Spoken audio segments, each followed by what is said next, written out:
Hello everyone. दोस्तों, आप सभी का अपने यूट्यूब चैनल पर एक बार फिर से स्वागत है।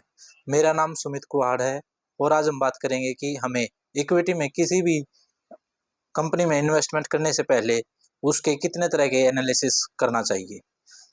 मैं अपने हिसाब से या मेरा एक्सपीरियंस लगा लो, मैं अपने एक्सपीरियंस के हिसाब से ही आपको बता रहा हूँ कि मैं 3 तरह के एनालिसिस करता हूँ किसी भी इक्विटी में इन्वेस्टमेंट करने से पहले। मैं यहाँ पर एफ एंड और इंट्राडे के बारे में बात नहीं कर रहा। इक्विटी में 3 तरह की एनालिसिस करनी चाहिए आदमी को, मेरे एक्सपीरियंस के हिसाब से। मैं आप सभी को अपने इस चैनल पर अपना एक्सपीरियंस शेयर कर रहा हूँ। यहाँ पर मेरी बाय या सेल करने की किसी को कोई रिकमेंडेशन नहीं है। अगर मेरा एक्सपीरियंस आप लोगों को अच्छा लगे तो कमेंट करके ज़रूर बताना। आगे बढ़ने से पहले अपने चैनल को सब्सक्राइब करें और शेयर करें। ठीक है दोस्तों, आज हम बात करने जा रहे हैं कि हमें किसी भी शेयर में इन्वेस्टमेंट करने से पहले उसमें कितने तरह के एनालिसिस करें। जैसा कि मैंने बताया आपको 3 तरह की एनालिसिस होती है। सबसे पहले हमें किसी भी कंपनी के अगर कोई शेयर अच्छा लग रहा है तो उसका बिजनेस का एनालिसिस करना चाहिए। बिजनेस का एनालिसिस किस तरह के करना चाहिए वो मैं आपको बता रहा हूँ कि उसका प्रोडक्ट क्या है। प्रोडक्ट या सर्विस, आईटी कंपनी वगैरह होती है उसमें सर्विस होती हैं कि किसी भी कंपनी का प्रोडक्ट सर्विस क्या है।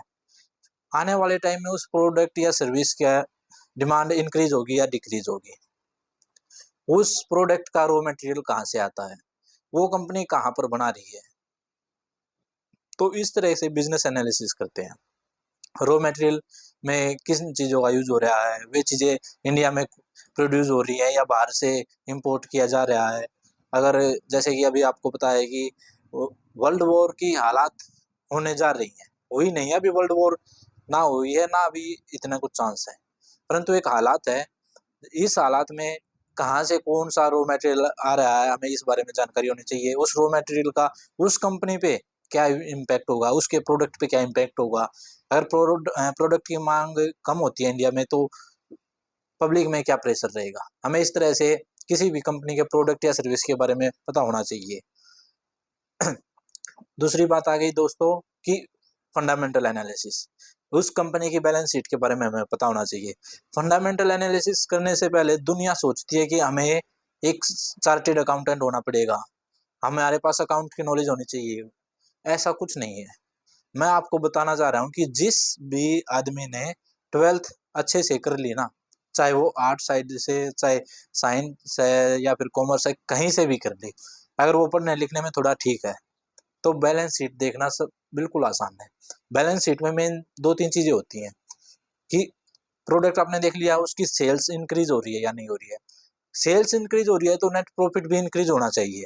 अगर नेट प्रॉफिट इंक्रीज नहीं हो रहा है तो उसके आपको रीजन पता होना चाहिए कि नेट प्रॉफिट इंक्रीज क्यों नहीं हो रहा है इस कंपनी का।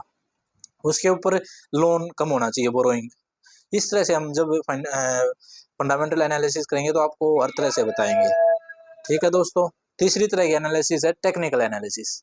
हमने बिजनेस देख लिया अच्छा है, प्रोडक्ट देख लिया, उसके सर्विस देख ली अच्छी है कंपनी की, बैलेंस शीट देख ली कि उसकी बैलेंस शीट अच्छी है, इंक्रीज हो रही है, ग्रोइंग कंपनी है, डिमांड आने वाले टाइम में और इंक्रीज होगी इंडिया में। इन दोनों को देखने के बाद हमें टेक्निकल एनालिसिस करना है अगर कि उस ट्रेड में एंट्री करनी है तो। बिना टेक्निकल एनालिसिस के हम उस ट्रेड में एंट्री नहीं करेंगे। अगर ये 2 चीज़ भी अच्छी है ना, बिजनेस और फंडामेंटल अच्छा है, परंतु टेक्निकल उसका लाइफ टाइम हाई पे है, टेक्निकल हमें कुछ नहीं बता रहा, हमें कोई स्ट्रेटजी नहीं दे रहा, तो हमें उस कंपनी में एंट्री नहीं लेनी बिना टेक्निकल एनालिसिस के। टेक्निकल एनालिसिस हमें क्या सिखाता है कि किस टाइम पर हमें बाय करना और किस टाइम पे हमें सेल करना है। टेक्निकल एनालिसिस से हमें ये पता चलता है। बैलेंस शीट से उस कंपनी की कि वो कितनी स्ट्रॉन्ग है या नहीं है उसके बारे में पता लगता है। और बिजनेस एनालिसिस से हमें उस कंपनी का फ्यूचर है या नहीं है इंडिया में, उस चीज़ का पता लगता है। 3 तरह के एनालिसिस के बिना हमें किसी भी ट्रेड में एंट्री नहीं करनी। मैं अपने एक्सपीरियंस के हिसाब से बता रहा हूँ, जो इन 3 चीज़ों को फॉलो कर लेगा ना, वो इस दुनिया में कहीं भी सक्सेस हो सकता है, किसी भी फील्ड में सक्सेस हो सकता है। किसी भी फील्ड में कैसे कि मैं आपको यहाँ पर शेयर मार्केट की एनालिसिस बता रहा हूँ, आपको कोई बिजनेस करना है तो उसकी भी एनालिसिस करनी होती है। जिस भी फील्ड में आपको काम करना है उस फील्ड की पहले आपको नॉलेज होनी चाहिए, एनालिसिस करनी चाहिए उस फील्ड में। शेयर मार्केट में यहाँ पे हम 3 तरह की एनालिसिस करते हैं, तीनों तरह की मैंने आपको बता दी।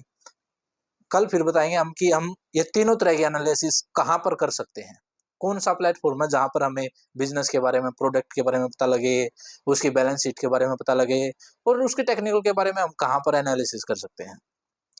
इन तीनों चीज़ों के बारे में हम अगली वीडियो में आपको बताएंगे, बिल्कुल डिटेल में बताएंगे अच्छे से।